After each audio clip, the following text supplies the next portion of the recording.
Hello students, आज हम लोग सर्किल के एक सब टॉपिक का रिवीजन करेंगे। Common tangent and position of two circles with respect to each other, और मेनली क्वेश्चंस के थ्रू रिवीजन करेंगे, लेकिन थ्योरी भी हम लोग जल्दी से रिवाइज कर लेते हैं जिससे हम लोग को पूरी क्लियरिटी रहे और ये टॉपिक में हमारी जितनी भी टेंशन्स हैं वो खत्म हो जाए। तो कॉमन टेंजेंट का एक मैं पहले भी लेक्चर अपलोड कर चुका हूँ, तो वो लेक्चर और ये लेक्चर देखने के बाद आपको कोनिक और सर्किल के केस में कॉमन टेंजेंट में कभी दिक्कत नहीं आएगी और एग्जाम में काफ़ी फ्रीक्वेंटली इनके क्वेश्चन आते हैं, तो इनमें आप गारंटीड मार्क्स स्कोर करोगे। चलो, तो पहला केस क्या है कि when both circles lie completely outside each other, मतलब एक सर्किल दूसरे से पूरा का पूरा बाहर है। तो इस केस में हमें पता है कि सेंटर्स के बीच की दूरी यानी कि C1 C2 is greater than R1 plus R2। Centre के बीच की दूरी रेडियस के सम से ज़्यादा होगी। इस केस में अपने को 4 कॉमन टेंजेंट मिलती हैं, जिनमें 2 डायरेक्ट कॉमन टेंजेंट कहलाती हैं और 2 ट्रांसवर्स कॉमन टेंजेंट। ये जो ऐसे जा रही हैं ये हैं डायरेक्ट कॉमन टेंजेंट, इनका पॉइंट ऑफ इंटरसेक्शन है Q। तो ये वाली टेंजेंट और ये वाली टेंजेंट जो दोनों सर्किल की कॉमन टेंजेंट है वो क्या कहलाती है? Direct common tangent. और ये जो ये 2 टेंजेंट जा रही हैं इनको बोलते हैं ट्रांसवर्स कॉमन टेंजेंट। इन्होंने P पर इंटरसेक्ट किया है, ठीक है। अब एक पॉइंट है जो कि आगे चल के हमें इनकी इक्वेशन निकालने में हेल्प करेगा, तो अब वो पॉइंट पढ़ते हैं। P divides line joining C1 and C2 in the ratio R1:R2 internally. मतलब ये जो P पॉइंट है ये C1 C2 को ज्वाइन कर रही लाइन पर लाई करता है और C1 C2 को ज्वाइन कर रही लाइन को R1:R2 के रेशियो में इंटरनली डिवाइड करता है। और Q C1 C2 को ज्वाइन कर रही लाइन को सेम रेशियो में डिवाइड करता है R1:R2, लेकिन एक्सटर्नली डिवाइड करता है, ठीक है। तो अगर आपको स्ट्रेट लाइन में एक टर्म बताओ तो P और Q बेसिकली एक दूसरे का हार्मोनिक कॉन्जुगेट कहलाएंगे, क्योंकि P सेम लाइन सेगमेंट को R1:R2 के रेशियो में इंटरनली कर रहा है और Q सेम लाइन सेगमेंट को R1:R2 के रेशियो में एक्सटर्नली डिवाइड कर रहा है, ठीक है। तो इन सब चीज़ों की हम लोग हेल्प लेंगे जब इन टेंजेंट्स की इक्वेशन निकालेंगे। दूसरी बात, यहाँ पर जैसे ये जो पॉइंट ऑफ कॉन्टैक्ट है इस टेंजेंट का, तो मान लो इसको P बोल दिया और इस पॉइंट ऑफ कांटेक्ट को Q बोल दिया, ठीक है। ऐसे ही इस पॉइंट ऑफ कांटेक्ट को R बोल दिया मान लो, और इस पॉइंट ऑफ कांटेक्ट को S बोल दिया। तो ये PQ डिस्टेंस होगी, या फिर नीचे ऐसे ही सेम P'Q' बोल दो इसको बोलते हैं length of direct common tangent, और इसको बोलते हैं RS को length of transverse common tangent. मतलब कि लेंथ वाला पोर्शन किसको बोला जाएगा? जो दोनों के पॉइंट ऑफ कांटेक्ट को ज्वाइन कर रहा होगा, ठीक। ये पॉइंट ऑफ कांटेक्ट हो, ये पॉइंट ऑफ कांटेक्ट, तो ये PQ होती है length of direct common tangent, और जो RS दिख रही है length of transverse common tangent. और इसका फॉर्मूला याद रखेंगे, लेंथ ऑफ DCT होती है C1 C2 का होल स्क्वायर, मतलब सेंटर के बीच की दूरी का whole square, minus R1 minus R2 का होल स्क्वायर, और ट्रांसवर्स की लेंथ होती है यानी कि RS की लेंथ होती है, ये PQ की लेंथ है, और जो नीचे लिखी है वो RS की लेंथ है। तो वो कितनी होती है? C1 C2 का whole square minus R1 plus R2 का होल स्क्वायर। तो जाहिर सी बात दिख रही है इस फिगर में कि PQ की लेंथ ज़्यादा है, तो इसमें देखो C1 C2 के होल स्क्वायर से छोटा नंबर सब्ट्रैक्ट हो रहा है R1 माइनस R2, याद रखने का तरीका, और इसमें बड़ा नंबर सब्ट्रैक्ट हो रहा है R1 प्लस R2। तो ये जब 2 सर्किल एक दूसरे से कंप्लीटली बाहर है तो ज़्यादा इन्फॉर्मेशन है, तो इन सारी इन्फॉर्मेशन को याद रखना है और ये हमें क्वेश्चन को जल्दी सॉल्व करने में हेल्प करेंगे। चलो अब आगे बढ़ते हैं। तो पिछले केस में 4 कॉमन टेंजेंट थी, जब 2 सर्किल एक दूसरे को एक्सटर्नली टच करेंगे तो 3 कॉमन टेंजेंट होंगी, 2 ये जो डायरेक्ट कॉमन टेंजेंट दिख रही है और एक ये वाली जो कि एक तरीके से ट्रांसवर्स कॉमन टेंजेंट की तरह काम कर रही है, ठीक। तो इस केस में सेंटर्स के बीच की दूरी देखो रेडियस के सम के बराबर होगी कि नहीं होगी? C1 C2 के बीच की डिस्टेंस लिखो तो वो किसके बराबर आएगी?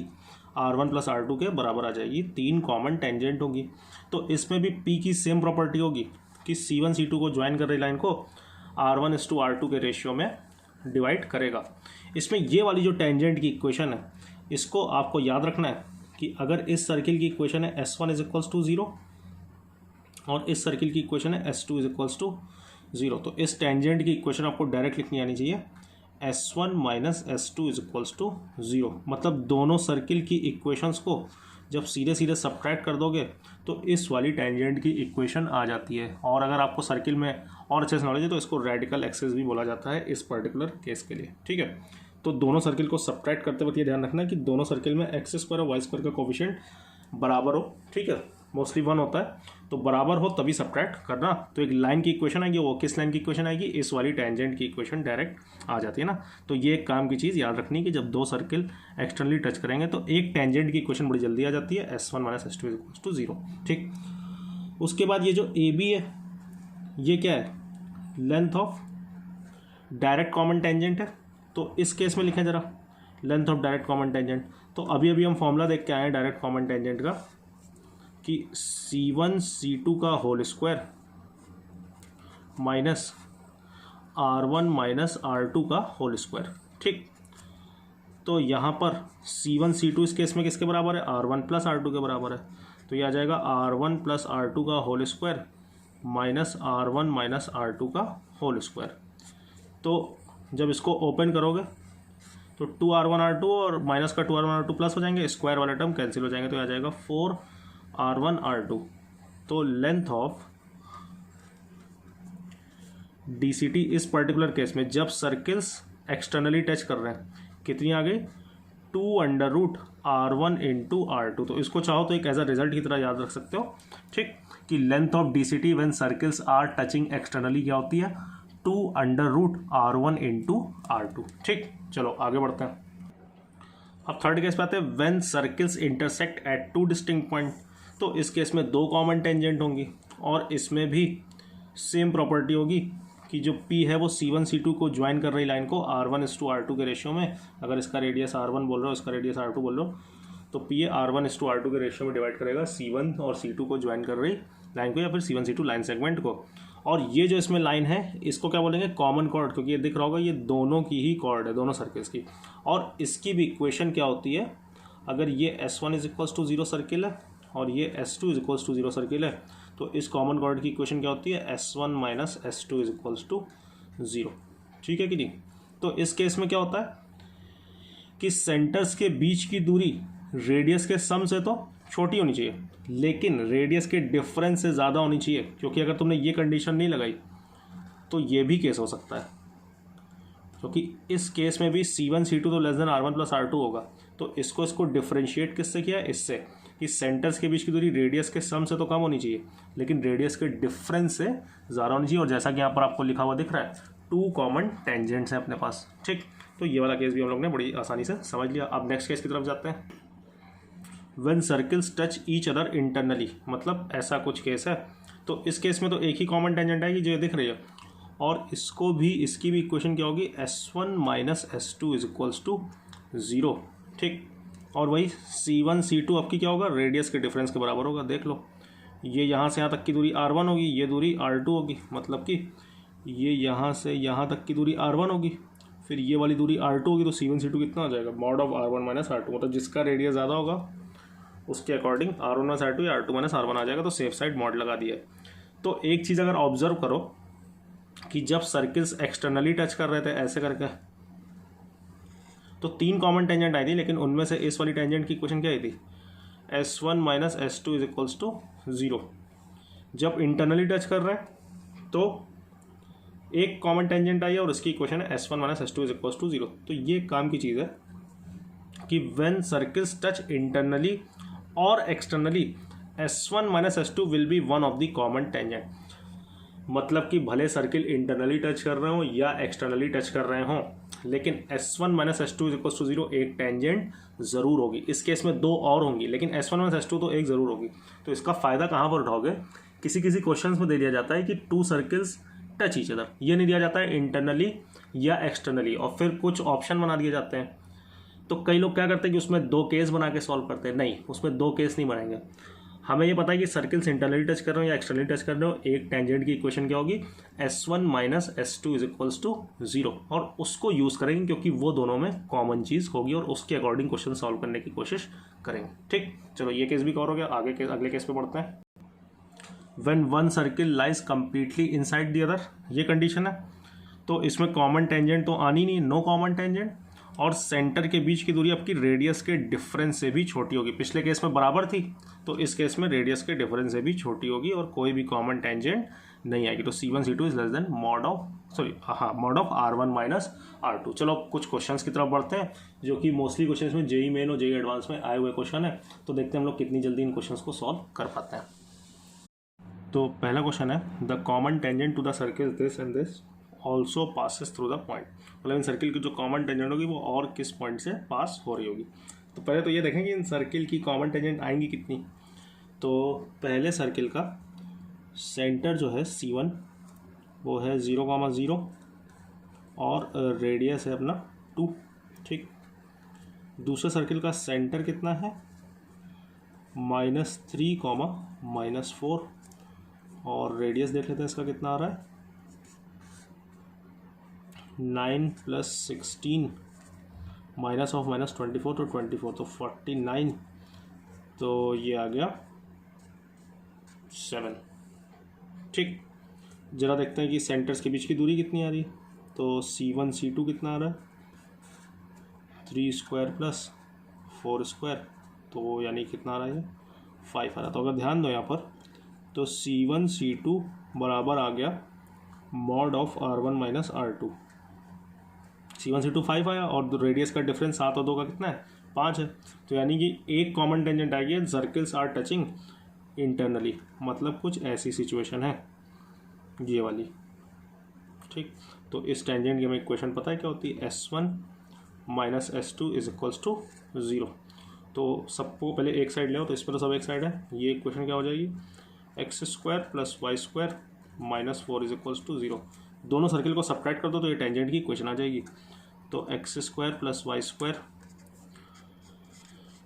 ये लिखने की ज़रूरत नहीं थी, चलो लिख लिया तो कोई बात नहीं, -24 -x² -y² + 4 is equals to 0। तो इसको सिंप्लीफाई करने पे आ जाएगी 3x + 4y - 10 is equals to 0। ठीक, 2 से डिवाइड करना पड़ेगा एक बार। ठीक, तो अब देख लेते हैं कौन सा पॉइंट लाई कर रहा है। तो -4 रखें -12 24, ये तो नहीं लाई करेगा। 6 3 = 18 -8 -10 18 18 - 18 0। ठीक है, तो बी ऑप्शन सही हो गया। तो एक आसान सा क्वेश्चन था जो कि जेई मेन में पूछा गया था। चलो नेक्स्ट क्वेश्चन की तरफ बढ़ते हैं। If circles this and this intersect at 2 distinct points. ठीक, मतलब ये वाली सिचुएशन, सर्किल 2 डिस्टिंक्ट पॉइंट पर इंटरसेक्ट कर रहा है। तो C1 C2 is greater than mod of R1 minus R2 and is less then R1 + R2। तो पहले C1 C2 और R1 R2 लिख लेते हैं। तो C1 हो जाएगा 8, 10 और इसका रेडियस कितना हो जाएगा √64 + 100 और ये C का काम करेगा पूरा का पूरा 164 - R²। तो माइनस का 164 -R माइनस प्लस हो जाएगा तो +R²। तो R1 आ जाएगा √R²।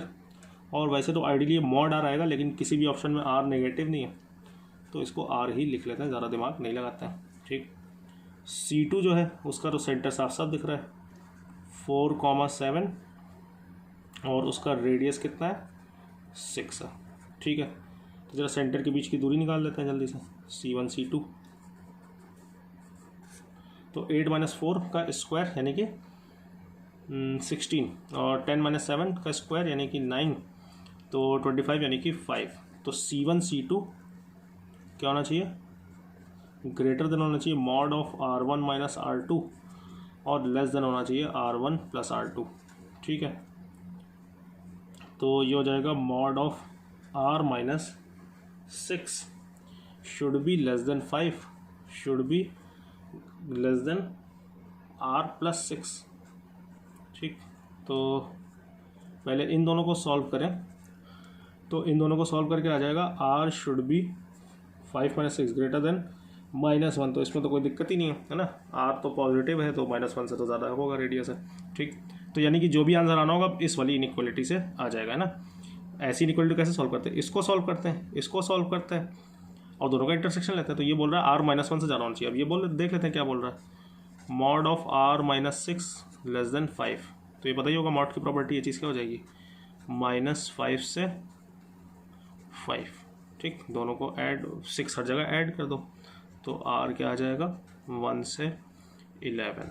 तो ये क्वेश्चन भी हम लोग ने बड़ी आसानी से कर लिया ना, -1 से ज़्यादा और ये 1 से 11 आ रहा, तो इंटरसेक्शन भी लोगे तो यही आएगा। ठीक है, तो कौन सा ऑप्शन सही हो गया?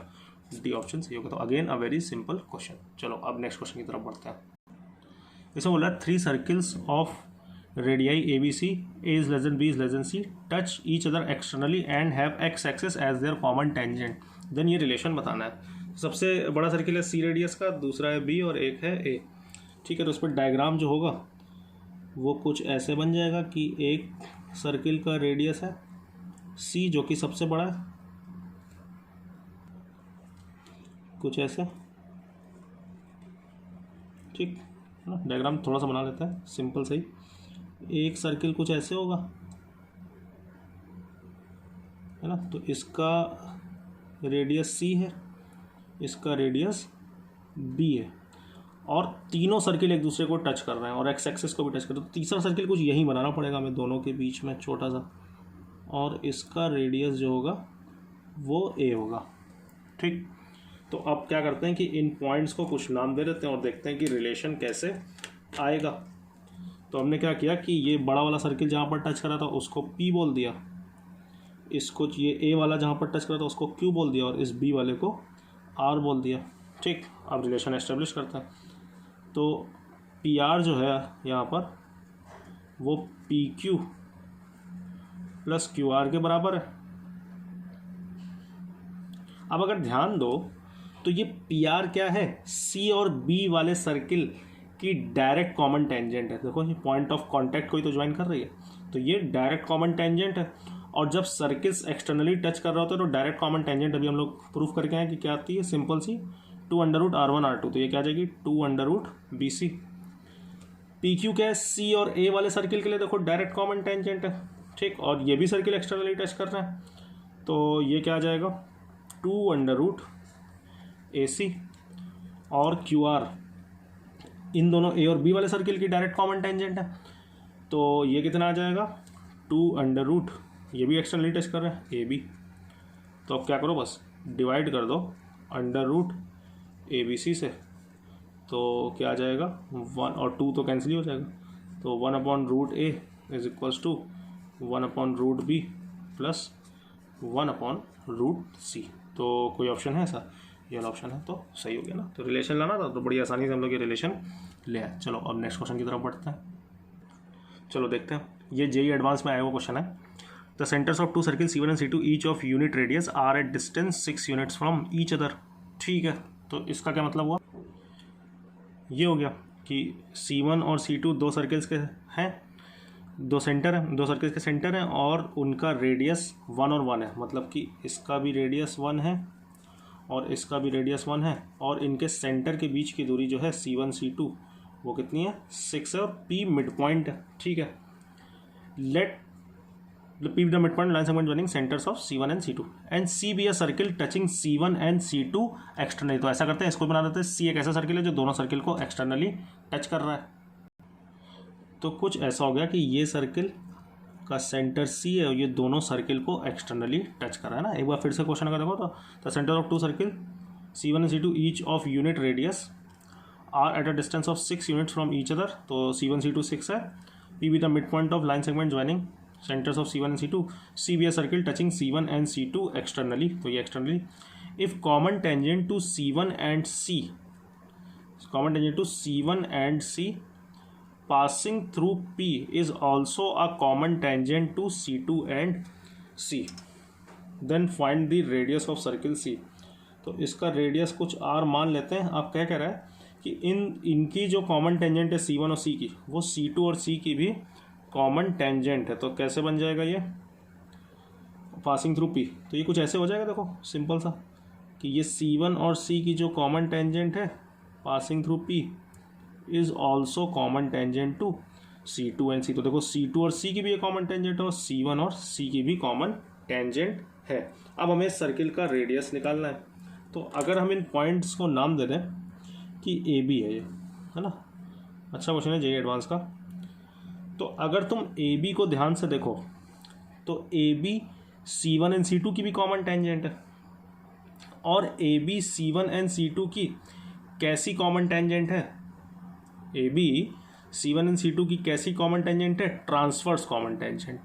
और ए बी ही सी और सी टू की कैसी कॉमन टेंजेंट है? अगर देखो तो डायरेक्ट कॉमन टेंजेंट है, C1 एंड C2 की ट्रांसवर्स है, और C और C2 की कैसी है? डायरेक्ट है, लेकिन है तो same he length.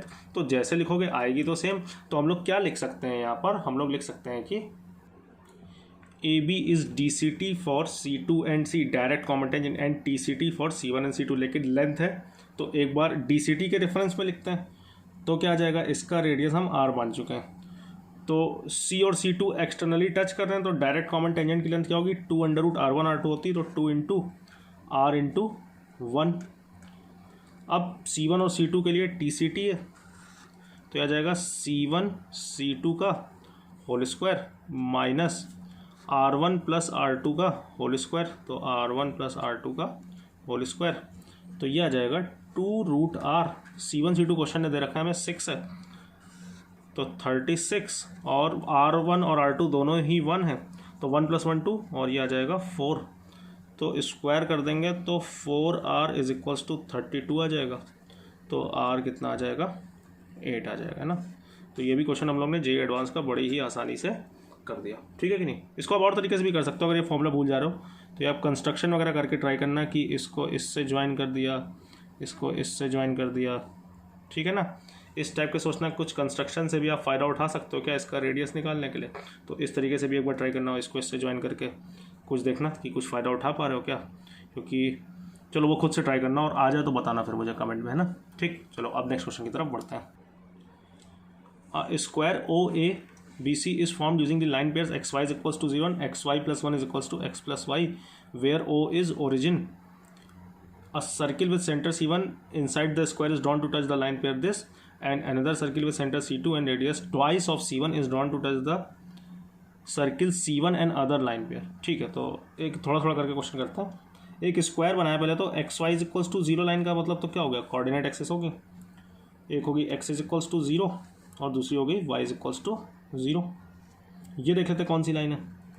X y plus 1 is equals to x plus y, तो सबको एक साइड ले आओ।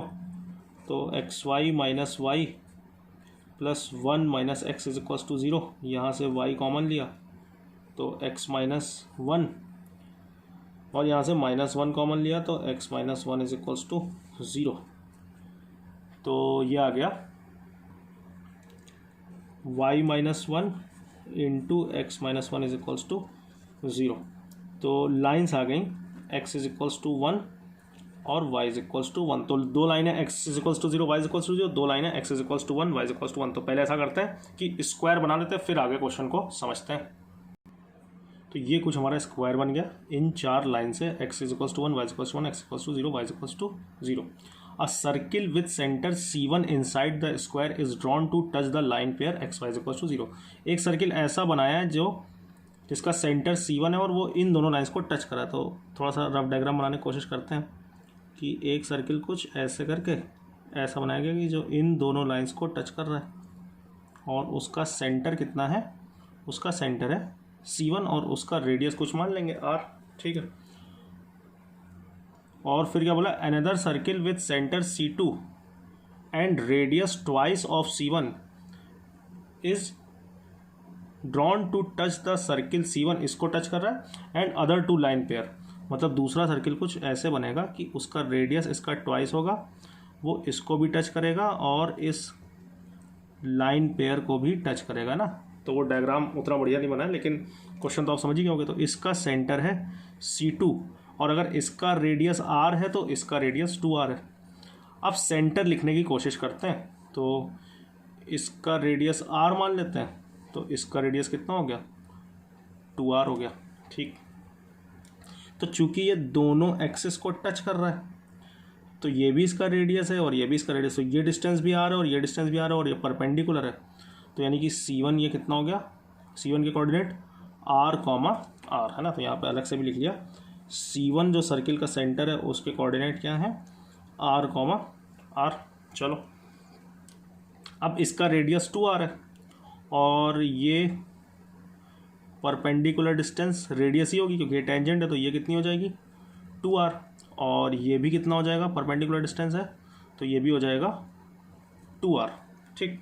तो C2 के कोऑर्डिनेट क्या हो जाएंगे, ये पूरी डिस्टेंस 1 है भाई, यहाँ से यहाँ तक ये डिस्टेंस कितनी है 1 है, और इतनी है 2r। C2 के कोऑर्डिनेट लिखने के लिए हमें ये डिस्टेंस लिखनी है और ये डिस्टेंस लिखनी है ना।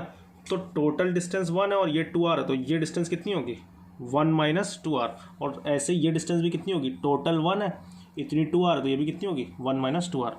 तो ये कोऑर्डिनेट भी आ गया 1 minus 2r comma 1 minus 2r। तो यहाँ प्रॉपर तरीके से लिख सकते हैं C2 के भी कोऑर्डिनेट्स, थोड़ा C2 के कोऑर्डिनेट क्या आ गए सेंटर के 1 minus 2r comma 1 minus 2r। तो मेरे ख्याल से इतनी बात आपको क्लियर होगी। अब अगर ध्यान दो कि C1 और C2 वाले जो सर्किल हैं ये एक्सटर्नली टच कर रहे हैं, तो रिलेशन क्या होगा कि C1 C2 is equals to R1 plus R2, मतलब सेंटर के बीच की दूरी रेडियस के सम के बराबर होगी।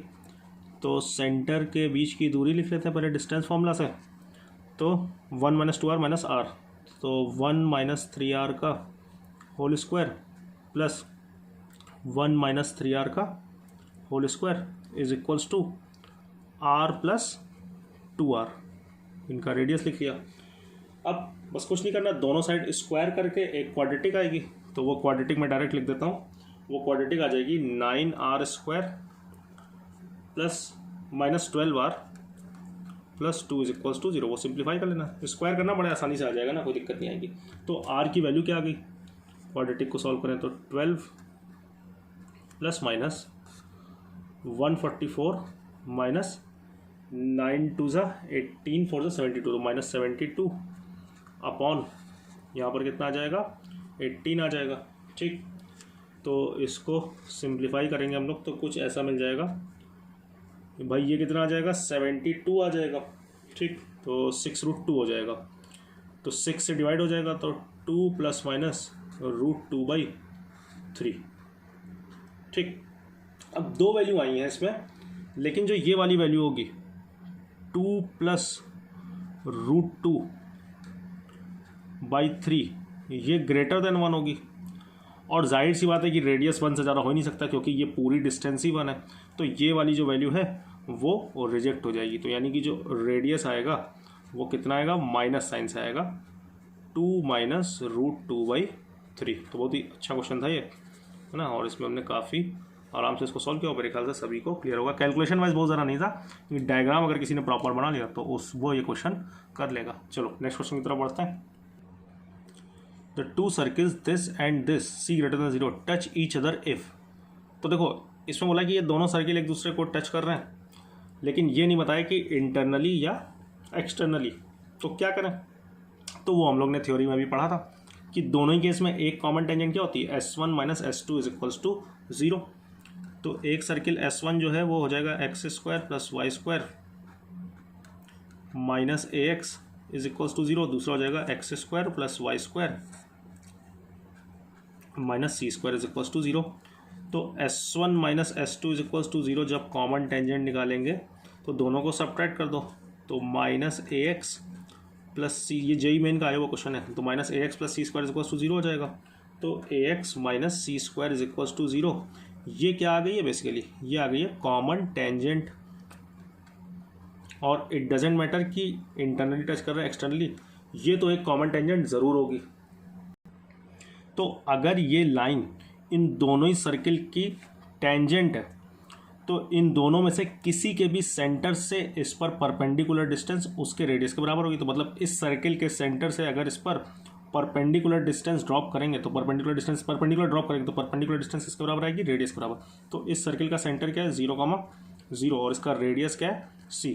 तो 0,0 से इस लाइन पर लेंथ ऑफ परपेंडिकुलर C के बराबर होगी। तो ड्रॉप करते हैं, तो A इंटू 0 माइनस C² का मॉड अपॉन वही AX1 plus B1 plus C upon √A² plus B² लगा रहा है, A² Y तो है ही नहीं, इज इक्वल्स टू इसके खुद के रेडियस के। तो ये आ जाएगा C² is equals to √A² into C।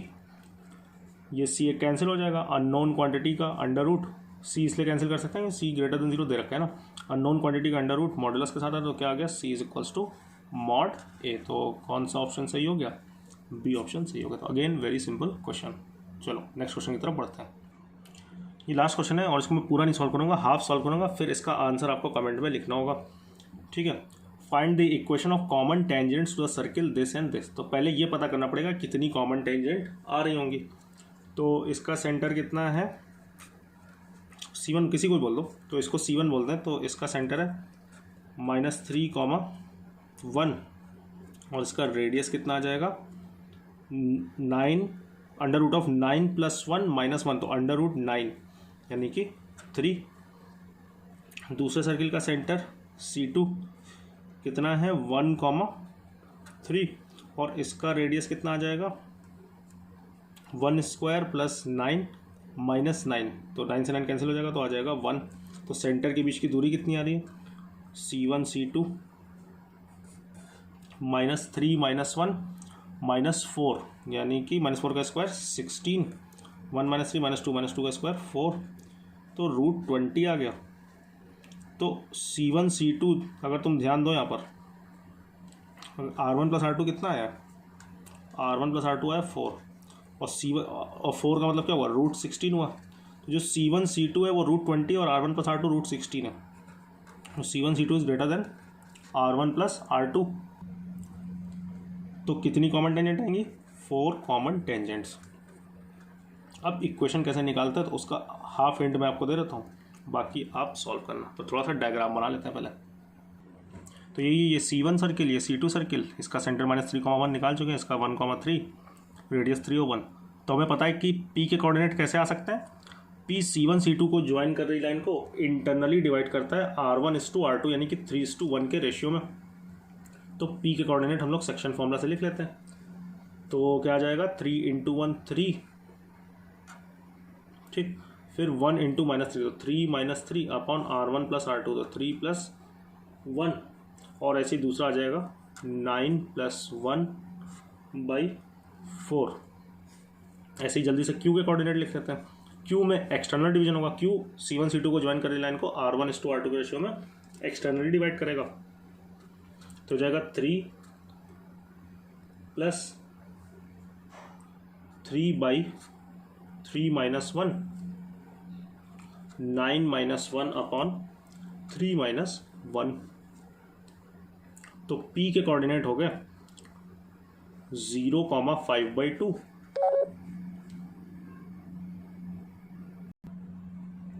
और Q के कोऑर्डिनेट हो गए 6 3 और 8/2 4, ठीक। तो P क्या है बेसिकली हमारी रिक्वायर्ड टेंजेंट पर एक पॉइंट है ना। ये जो TCT हमें निकालनी है, हमें 2 TCT की इक्वेशन निकालनी है, 2 DCT की। तो हम लोग TCT की इक्वेशन ऐसे लिख सकते हैं, TCT की इक्वेशन कि हमें TCT पर एक पॉइंट पता है, बस हमें स्लोप नहीं पता है। तो y - y1 = m1 x - x1। m1 अभी सोचते हैं, वो आपको निकालना है, लेकिन मैं बता दूंगा कैसे निकालना है, बस कैलकुलेशन आपको करनी होगी। ऐसे ही DCT की इक्वेशन क्या हो जाएगी, DCT पर एक पॉइंट आ चुका है 3,4, ये Q DCT पर लाई कर रहा है ना, तो DCT की इक्वेशन होगी y - 4 = m2 x - 3। अब m1 और m2 कैसे निकालोगे, जैसे m1 निकालना है तो अब किसी भी एक सर्किल को यूज़ कर लो। तो जैसे ये जो लाइन है ये इस छोटे वाले सर्किल की टेंजेंट है और बड़े वाले की भी है। तो जैसे छोटे वाले सर्किल की अगर ये लाइन टेंजेंट है तो इसके सेंटर से इस लाइन पर परपेंडिकुलर डिस्टेंस इसके रेडियस यानी 1 के बराबर होगी। तो बस अब 1,3 से इस पर लेंथ ऑफ परपेंडिकुलर लिखना, 1 के बराबर करना, m1 की 2 वैल्यू आ जाएंगी, ठीक। ऐसे ही 1,3 से इस पर परपेंडिकुलर ड्रॉप करना, m2 की परपेंडिकुलर ड्रॉप करके 1 के बराबर करना, तो m2 की 2 वैल्यू आ जाएंगी। तो 2 DCT और 2 TCT की इक्वेशन आ जाएगी। एक बात और बता दे रहा हूँ कि हो सकता है इन दोनों में से तुम सॉल्व करो तो किसी एक इक्वेशन में m की एक ही वैल्यू आए, क्योंकि इस स्क्वायर वाला टर्म कैंसिल हो जाएगा। जब स्क्वायर वाला टर्म कैंसिल हो जाएगा, हमें तो 2 वैल्यू चाहिए थी लेकिन एक ही वैल्यू आई, और क्योंकि स्क्वायर वाला टर्म कैंसिल हो गया उस केस में दूसरा रूट इन्फिनिटी हो जाएगा, तो हमें वर्टिकल लाइन मिल जाएगी। तो इसके आगे आप कैलकुलेट करना और बताना कि क्या इक्वेशंस आ रही हैं, और ये TCT और DCT निकालने का बेस्ट तरीका है जिससे आप बिना किसी वो टीडियस कैलकुलेशन के आंसर निकाल सकते हो। तो अब इसको आप कैलकुलेट करना, ठीक है। चलिए, थैंक यू वेरी मच।